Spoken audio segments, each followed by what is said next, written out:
Learning music production the wrong way won't just slow you down, but it will make you waste years of potential improvements. When I started learning music production, I wasn't really intentional about what I was doing. I just thought you had to make a bunch of tracks and eventually you'll get good, you know? Which is not totally wrong. But when I started doing the right thing, in 2 years only, I made more improvement than I did in the previous 5 years. So in this video, I'll reveal to you the top 5 tips that helped me become a professional producer and how any level of producer can easily transform their sound in no time just by using them.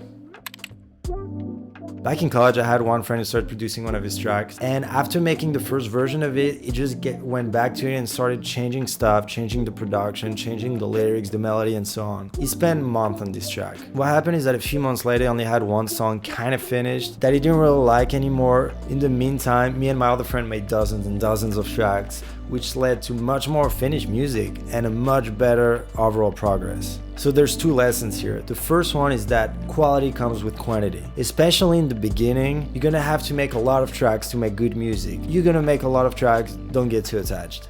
The other one is that by making a lot of bad songs, you'll make a few great ones. Just by writing a lot of music, you'll write a few really great ideas. Quality comes with quantity. So here's the first tip to get good quick. Write as much as possible. Try to write every day, almost every day, even if it's just a 4-bar loop. Quantity will bring quality. That's how it works.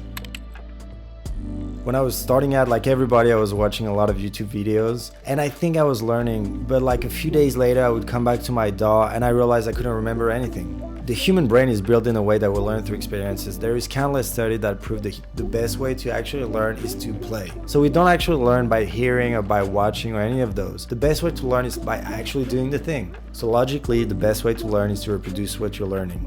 So here's my next tip, which is extremely important. Every time you watch a tutorial, learn something new, try to use it so your brain can actually memorize it. If you're watching how to make an Ariana Grande style track, try to make it at the same time as you watch the video. Either copy the track or make your own version of it just using the same concepts. By doing this, you'll learn and you'll remember what you learn on a way deeper level than if you just watch the video. This tip alone will incredibly improve your learning rate.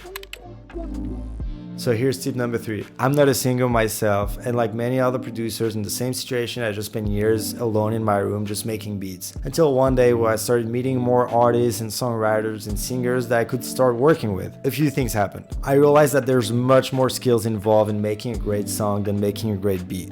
I also stepped in the real game where I could compare my songs to Spotify level records and be objective about their quality. Everything became much more real.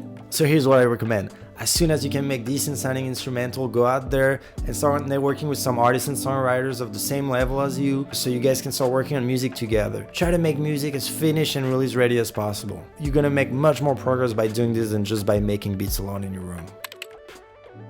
So back in college, I moved into a house full of musicians, which was awesome. And one of them was a professional producer who was way more experienced than I was. And so we started hanging, even making music sometimes. He taught me a lot of things. And when we're making music together, I could see what he was doing and I could steal his techniques. So here's tip number 4. Try to surround yourself with better producers than you and try to work with them. By doing this, you'll be able to see what they do, copy them, and ultimately that might save you years of trying to figure it out by yourself. There's a common saying in the music industry, which is, you never want to be the best one in the room, and if you are, you're in the wrong room. Which brings me to my next and final point. Picasso said one day, good artists borrow, great artists steal. And this is also true with music production. Whether it's from a YouTube video, another producer, or a song you've been listening and analyzing, try to identify the technique. A huge part of being a good producer is just building a big database of techniques and moves you can use at any given time to improve a song. So you need to start working on building that database. So to put it simply, steal everything from anyone. So here's all 5 tips. Good luck on becoming a dope producer. And if you want to learn more, don't hesitate to give me a follow.